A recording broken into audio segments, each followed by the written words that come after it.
Ifahamu meli ya kivita ya Marekani USS Missouri. Namba yake ya utambulisho ni BB63.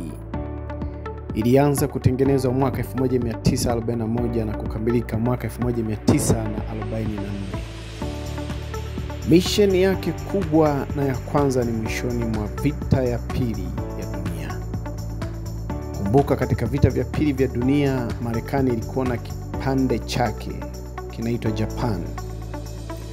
Baada ya kuipiga Japan katika miji ya Hiroshima na Nagasaki kwa bomu la nyuklia, Japani ilisalimu amri rasmi. Na Septemba 2 mwaka 1945, Japani ilitia sahihi hati ya kusalimu amri ndani ya meli hii ya kivita ya USS Missouri huko Tokyo, Japan.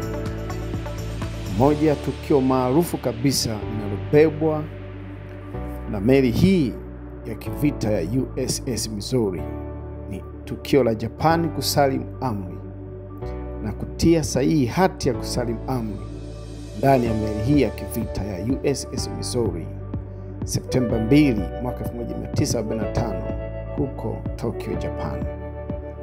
Hata hivyo, baadaye meli hii ilitumika katika vita vya Korea na vita vya Kuba.